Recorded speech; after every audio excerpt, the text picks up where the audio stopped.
Behind every cold case is a family still waiting, a friend still searching, a truth still hidden. This channel is a voice for the voiceless, a place where silence breaks.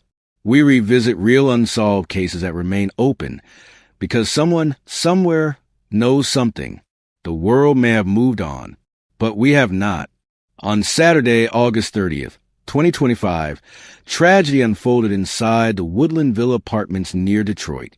Sarah Carroll, a 20-year-old Michigan college student, was shot and killed by her ex-boyfriend, Lincoln.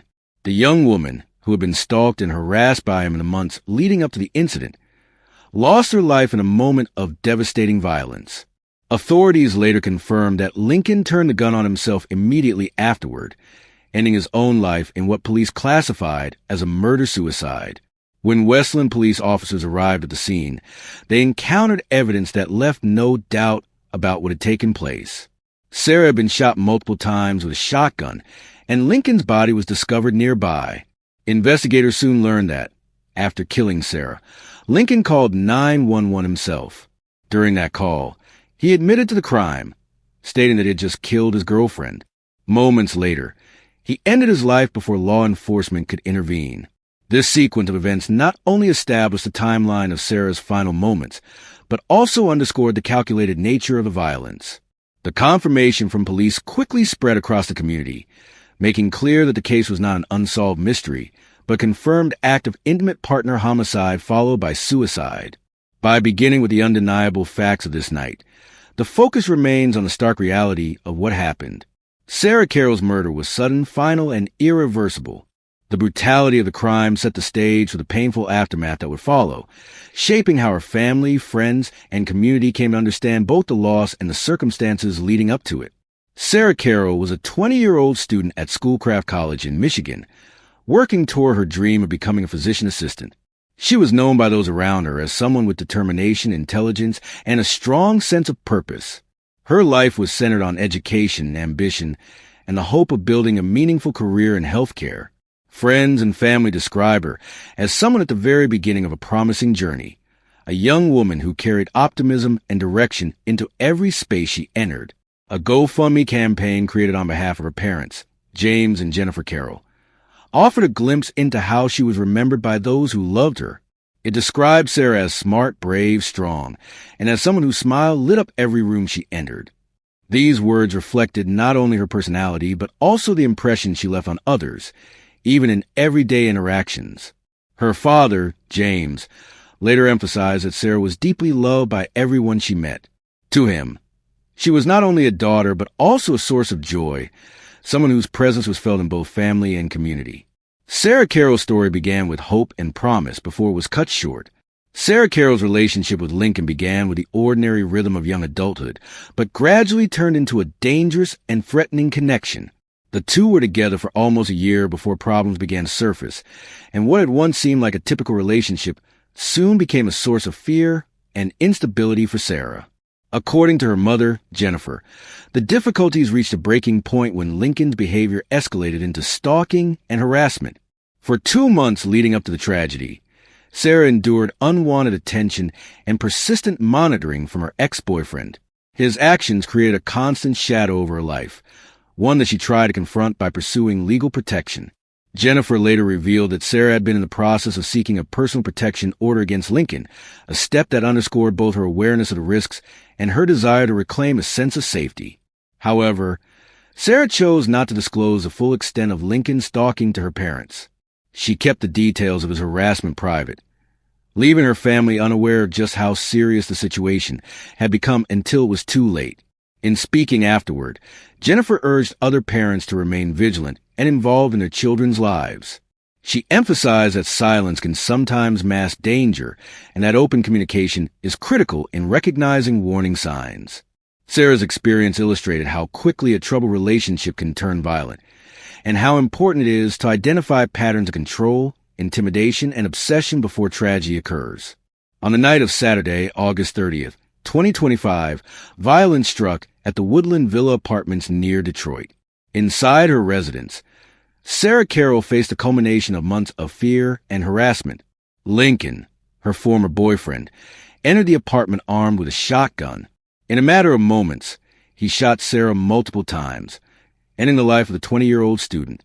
The act was deliberate, final, and left no opportunity for intervention. After carrying out the killing, Lincoln picked up the phone and dialed 911. During that call, he confessed to having just killed his girlfriend, acknowledging what he had done in plain terms. The confession was both chilling and direct, offering no doubt about responsibility. Before authorities could arrive, Lincoln turned the gun on himself, committing suicide at the scene. By the time Westland police entered the apartment, both Sarah and Lincoln were gone, leaving investigators to document what was quickly ruled a murder-suicide. In the aftermath, Sarah's father, James Carroll, spoke publicly about what he believed contributed to the tragedy. He explained that Lincoln had been suffering from mental illness, a struggle that remained untreated. For James, the case was not only about the devastating loss of his daughter, but also about a broader message.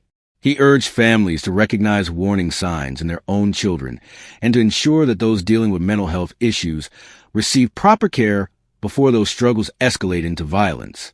The night underscored the deadly intersection of intimate partner conflict and unaddressed mental illness, leaving behind grief and unanswered questions. In the days following Sarah Carroll's death, her family and community were overwhelmed with grief. Her father, James Carroll, broke the devastating news on Facebook, writing simply, "I lost my sweet daughter last night." His words captured the rawness of a father's heartbreak. At a vigil held in Sarah's memory, James expressed gratitude for support the family had received, reminding those gathered that Sarah had touched countless lives with her warmth. Her mother, Jennifer, also shared her pain publicly. In a heartbreaking Facebook post, she called Sarah her poor sweet girl and admitted she was broken and in shock, unable to comprehend the loss of her child. Cousin and Quinlan remembered Sarah as beautiful, sweet, and smart, while her middle school friend, Aaliyah Wright, recalled the way Sarah's humor and kindness made others feel seen and loved. The tributes reflected a common thread. Sarah was more than the circumstances of her death. She was a daughter, a friend, a young woman with dreams and laughter. The candlelight vigil, filled with prayers and tears, underscored the deep void left by her passing and the enduring love of those who knew her. Sarah Carroll's death was not only a personal tragedy, but also a stark warning about issues that too often remain hidden. Her mother, Jennifer, urged parents to look more deeply into their children's lives. She explained that Sarah had endured harassment and stalking in the months before her death, but she had shielded the severity of it from her parents. Jennifer's message to others was clear: stay present, ask questions, and never assume silence means safety. Friends also used their grief to speak out. In her tribute, Sarah's middle school friend, Aaliyah Wright, wrote that nobody deserves this. She encouraged anyone experiencing abuse or threats to reach out for help and to involve law enforcement if necessary. Her words echoed the wider call for greater awareness of the dangers of stalking and the way it can escalate if left unchallenged. For Sarah's father, James, the tragedy highlighted another urgent issue: untreated mental illness. He reminded families that addressing psychological struggles early is vital, not only for the safety of those suffering, but also for people around them. Together, these reflections carry powerful lessons. They underline the importance of early intervention, whether in cases of domestic abuse, harassment, or mental health struggles. Sarah's story is a sobering reminder that silence, secrecy, or delayed action can have devastating consequences, but vigilance, compassion, and timely help can save lives. While Sarah Carroll's story revealed the dangers of intimate partner violence, another case from 2 decades earlier shows how ambition and trust can be manipulated into tragedy. In 2003, Christy Johnson was a 21-year-old woman living in Los Angeles. Originally from Michigan, she had moved west with hopes of working in the entertainment industry. Friends remember her as vibrant, determined, and eager to carve out her own place in Hollywood. On February 15th, 2003, Christy believed she was on the cusp of opportunity. She had been approached by Victor Paleologos, a man posing as a Hollywood photographer with ties to casting. He convinced Christy that she had a chance to audition for a role in a James Bond film. Paleologos even instructed her to wear a specific outfit, black clothing with high heels, for what he described as a screen test. That afternoon, Christy left for the supposed audition. She never returned. Her family and friends quickly grew alarmed when calls went unanswered and she failed to show up to work. Within days, Christie was officially reported missing, and concern spread among her community. The case would soon reveal that Christie had been the target of calculated deception. Unlike Sarah's tragedy, rooted in an abusive relationship, Christie's death underscored a different but equally chilling danger: predators who exploit trust, dreams, and vulnerability. Her story serves as a sobering reminder that not all threats come from familiar faces. Sometimes, they're strangers who cloak violence in promises of opportunity. Christie Johnson's disappearance did more than launch a search. It prompted other women to step forward with chillingly similar encounters. Among them was Susan Murphy, who recalled an unsettling experience shortly before Christie vanished. After reading about Christie's case, Murphy recognized a man described. He had introduced himself to her as Victor Thomas and promised an audition for a James Bond film. Murphy's memory of that meeting was vivid. Paleologist had told her to wear a specific outfit and meet him alone, echoing the exact instructions given to Christie. But unlike Christie, Murphy felt a growing unease. Trusting her instincts, she brought her boyfriend along to the supposed audition. When Paleologist saw she was not alone, his demeanor shifted. The encounter ended without incident, but it left Murphy shaken. When news of Christie's disappearance broke, Murphy realized she might have narrowly escaped the same fate. She contacted police, describing the man in detail and helping create a composite sketch. Her account matched reports from other women, including Alice Walker, who had also been approached with the same story. Together, their testimonies revealed a pattern. Paleologist was not a chance predator, but a calculated con artist who repeatedly used the Bond audition ruse to lure women. These women's bravery became the turning point in the case. Their willingness to share unsettling experiences gave investigators a clear suspect. The composite sketch circulated widely, corroborated by multiple witnesses. Piece by piece, police connected Christie's disappearance to Paleologist, exposing his long history of deception and violence. What began as one woman's disappearance soon became a story of collective courage, proving that speaking out can dismantle even the most manipulative lies. The tragedies of Sarah Carroll and Christie Johnson, though separated by decades and circumstances, reveal haunting patterns in violence against women. Sarah's life was cut short by an ex-boyfriend whose escalating stalking turned lethal. Christie's hopes were destroyed by a predator who cloaked his intentions in false promises of Hollywood success. One case grew from intimacy and control, the other from deception and ambition. Yet both ended in the same way: the silencing of young women with bright futures. Sarah's mother, Jennifer, urged parents to recognize warning signs and remain deeply engaged in their children's lives. Her plea came from painful hindsight, a reminder that dangers can lurk even when children seem safe. Sarah's friend Aaliyah Wright echoed this message, insisting that no one should dismiss threats or remain silent when feeling unsafe. Their words underline the urgency of listening to survivors and intervening before danger escalates. Christie's story added another layer to this lesson. She was targeted not by someone she loved, but by a stranger who preyed on her aspirations. The bravery of women like Susan Murphy and Alice Walker, who shared their near escapes, showed the power of speaking out. Their voices exposed Paleologist's pattern and offered justice for Christie, though too late to save her life. Together, these cases highlight recurring truths. Violence thrives in silence, predators exploit vulnerability, and awareness is a community responsibility. Sarah and Christie's stories, though deeply personal, are part of a larger struggle to protect women from both intimate and predatory violence. Remembering them means more than mourning. It means refusing to ignore red flags, supporting survivors, and committing to a culture where safety and respect are non-negotiable. Let's talk about the unsolved disappearance of 6 YRS-old Sasha Lee November, Cape Town, South Africa. On Sunday, May 3rd, 2015, 6-year-old Sasha Lee November disappeared from outside her family home in Gronall Walk, Hanover Park, Cape Town. She had been playing near the residence when she suddenly vanished, leaving behind a silence that quickly spread through the neighborhood. For her family, the moment marked the beginning of an ordeal that has lasted for years. Sasha Lee's disappearance was first treated as a missing person case. Her mother went to police station the same day, desperate for help, but was instructed to return after 24 hours. That single delay would later be seen as a critical mistake, costing investigators valuable time in the crucial first hours. As hours turned into days, the urgency grew, but the initial response had already left gaps that would be impossible to close. Witness statements soon changed the course of the case. Reports suggested that Shasha Lee had been seen with a man, though his identity remained unclear. These accounts shifted the case from a missing child to a suspected kidnapping, but the November family was never formally informed of the reclassification.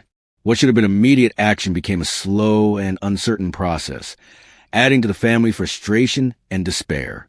The community responded with determination, rallying together to distribute pamphlets and organize searches. Yet despite their efforts, no trace of the little girl was found. Each passing year has only deepened the pain. To this day, vigils are held to mark the anniversary of her disappearance. For Hanover Park, the case left a permanent scar. For her family, it was the start of a nightmare without resolution, one that still lingers with unanswered questions and the haunting absence of a 6-year-old girl. Shasha Lee November was more than the face on a missing person poster. She was the youngest of 6 children, growing up in the community of Hanover Park, Cape Town. At the time of her disappearance in 2015, she was a grade 1 pupil at Belmore Primary School, beginning her journey in education with the curiosity and innocence of a child still discovering the world. She was described as small and slender, with brown eyes that carried a spark of youth. Her reddish-brown hair was often braided, and her thin lips gave her a delicate expression. A burn scar on one of her cheeks made her appearance distinctive, marking her features with something uniquely her own. These details, recorded on her missing poster, remain the only way her family and community can describe her today, as the years have passed without knowing how she might have grown. Shasha Lee's family life was complicated. Her parents, Sandra and Calvin November, both struggled with drug addiction. Their battles shaped the environment in which Shasha Lee was raised, creating instability and hardship during her early years. Reports of neglect reached the Department of Social Development, and even her school raised concerns about her behavior, hoping intervention might bring stability. Yet meaningful action never came. Although some of her siblings were placed in foster care, Shasha Lee remained at home. Both parents have since passed away, leaving behind children who continue to search for answers about their sister's disappearance.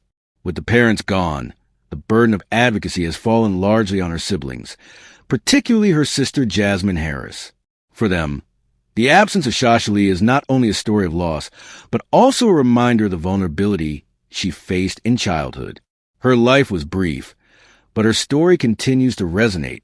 When Shasha Lee November disappeared on May 3, 2015, the first official response set the stage for years of frustration.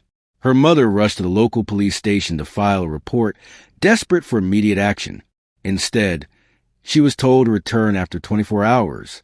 That delay would later be remembered as one of the most damaging missteps, as a crucial window for gathering evidence and eyewitness accounts slipped away. The case was initially registered as a missing person. Only later, after community members reported seeing Shasha Lee with an unknown man, was it reclassified as a kidnapping. Yet the family was never formally informed of this important change. For them, the investigation remained confusing and incomplete. Valuable time and clarity had already been lost. Years later, retired Colonel Dawood Lang, who served as station commander at the time, acknowledged the failures. He admitted the investigation contained many holes, from basic procedural errors to the lack of urgency. One example was the distribution of pamphlets that carried no detective contact numbers, making it impossible for people with information to reach investigators directly. Potential evidence may have been lost forever because of this oversight. Equally concerning was a failure to examine Shasha Lee's immediate environment. Despite her parents' well-known struggles with drug addiction, they were not thoroughly questioned until much later. Lang contrasted this with the more recent disappearance of Jocelyn Smith, where police immediately focused on the mother and her partner. In Shasha Lee's case, such scrutiny never happened. Her sister, Jasmine Harris, has consistently voiced criticism, insisting that earlier action and accountability could have changed the outcome. Instead, the investigation became defined by missed opportunities, leaving the family with little faith in the system meant to protect them. In the days following Shashley November's disappearance, the community of Hanover Park came together in a determined effort to find her. Neighbors, friends, and local activists organized search parties that scoured the area, refusing to let the case fade into silence. Pamphlets were distributed across the neighborhood, and word spread quickly as residents worked together to raise awareness and gather information. Among those leading the charge was Sophia Samuels, an activist linked to Women to Women. She played a central role in mobilizing search efforts and ensuring the case remained in public view. Her involvement reflected the determination of grassroots organizations to fill the gaps left by official channels. In support of these efforts, the City of Cape Town announced a reward of R$250,000 for any information that could lead to Shashley's safe return. Over time, vigils became a yearly tradition. Each anniversary brought the community together again, both to honor Shashley's memory and to demand more action from authorities. Yet despite the collective resolve, frustration grew. Residents alleged that vital information shared with police never reached investigators. In one instance, community members even stormed the family home, seeking clarity in the absence of answers from officials. For Hanover Park, the solidarity was powerful, but it was matched by disillusionment. Despite the ongoing distribution of posters from organizations like Missing Children SA, no breakthrough came. The community's tireless efforts stood in sharp contrast to the slow, fractured response of institutions. Behind Shashley November's disappearance lies a troubling record of missed interventions. Long before the day she vanished, warning signs about her safety had been raised. Reports of parental neglect and substance abuse were filed with the Department of Social Development, yet action was limited and inconsistent. Some of her siblings were eventually placed in foster care, but Shashley remained at home, left vulnerable in an environment already marked by instability. What is more alarming is that the department later admitted there were no direct records of support or monitoring for her. Despite red flags, including behavioral concerns raised by her school, no structured follow-up ever took place. The agencies responsible for safeguarding children overlooked the very systems meant to protect her. Retired Colonel Dawood Lang was candid in his assessment. In interviews, he admitted that both police and social services failed Shashley. According to him, opportunities to intervene, whether through early removal from home, closer supervision, or immediate escalation of her disappearance, were systematically missed. This was not an isolated lapse, but part of a broader pattern. The case highlighted long-standing flaws in South Africa's child protection framework.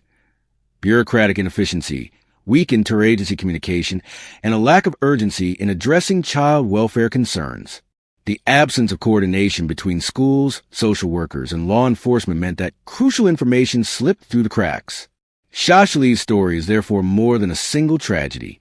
It exposes a system where vulnerable children often fall unnoticed, with devastating consequences. Her disappearance underscores the urgent need for reform, proof that without structural accountability, history risks repeating itself. Shashley November's disappearance was not an isolated tragedy. Her case forms part of a troubling pattern in Gronall Walk, a small section of Hanover Park that has witnessed the unexplained vanishing of multiple young girls over the years. In 1999, the community was shaken by the disappearance of 13-year-old Michelle Plotjes. She was last seen walking to a nearby shop, but she never returned home. Despite extensive searches, her case remains unresolved. 14 years later, in 2013, Sadia Katitis, a teenager from the same neighborhood, also vanished under mysterious circumstances. Like Michelle, she was never found. When Shashley disappeared in 2015, Gronall Walk became marked by a haunting reality. 3 young girls, all from the same small neighborhood, missing without answers. The similarities are chilling. Each case involved vulnerable children in a high-risk environment, and none resulted in closure. Advocates such as retired Colonel Dawood Lang and activist Sophia Samuels argue that these disappearances should never have been treated in isolation. Instead, investigators should have asked hard questions about possible links within the immediate community, whether the same individuals, networks, or conditions were at play. By failing to connect the dots, opportunities to uncover the truth may have been lost.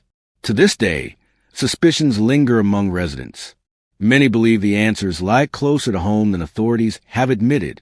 For families and activists, the repeated failures represent more than investigative blind spots.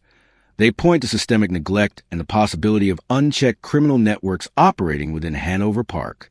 Shah Shali's case, seen in this context, is not just one tragedy, but part of a broader pattern that demands accountability and deeper investigation.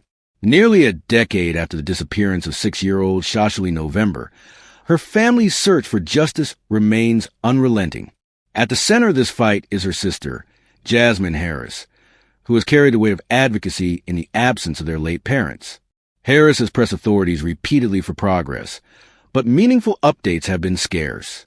In 2022, the investigation was transferred to the Nyanga Family Violence, Child Protection, and Sexual Offenses Unit, raising hopes that specialized attention might uncover new leads. Yet, despite this move, no breakthroughs have materialized. For the November family, the silence of the investigation only deepens a wound left by years of uncertainty. The loss of both parents has compounded the family's grief, leaving the siblings to shoulder not only unanswered questions, but also the emotional void of parental support. Requests for age progression reconstructions, which would provide an image of what Shah Shali might look like today, have gone unanswered. Without these tools, the family struggles to maintain a tangible vision of the child they still hope to find. Harris's message has remained consistent and resolute. Investigators must search closer to home, taking seriously the suspicions voiced by Hanover Park residents. For her, the case is not only about finding Shah Shali, but also about demanding accountability from a system that failed her sister from the start. Through vigils, public appeals, and relentless questioning, Jasmine Harris continues to ensure that Shah Shali's memory is not forgotten, even as justice remains elusive. In 2025, 10 years after 6-year-old Shah Shali November vanished from Gronall Walk in Hanover Park, the case remains unresolved. Police confirm that the investigation is still active, yet no new leads have emerged to explain her disappearance. The lack of closure continues to weigh heavily on her family, particularly her sister, Jasmine Harris, who has spent years advocating for answers. Despite the passage of time, the memory of Shah Shali remains vivid for Hanover Park residents, who recalled a young girl and the circumstances of her abduction with sorrow and frustration. Activist organizations, including Missing Children SA, persist in circulating her posters and raising awareness about her case. They argue that cold cases must not be forgotten, emphasizing that sustained attention increases the likelihood of new information surfacing. Community members and former officers, including retired Colonel Dawood Lang, agree that the investigation suffered from critical deficiencies from the beginning. Early police missteps, delayed responses, and insufficient scrutiny of her home environment left vital questions unanswered and potentially erased key evidence. The Department of Social Development and other child protection agencies have also been criticized for failing to intervene effectively before Shah Shali disappeared. Reports of neglect and parental substance abuse were documented, yet meaningful support or investigation did not occur in time to protect her. The systemic failures highlighted by this case demonstrate how bureaucratic inefficiency, weak coordination, and lapses in accountability can have lasting, tragic consequences. For the November family, the decade-long uncertainty is a daily reminder of these shortcomings. The case underscores the importance of urgency in missing children investigations, the need for scrutiny of the home environment, and the requirement for institutional responsibility at every stage. While hope remains that someone may yet provide information, Shah Shali's disappearance stands as a cautionary tale. It serves not only as a personal tragedy for her family, but also as a critical lesson for Hanover Park and South Africa as a whole.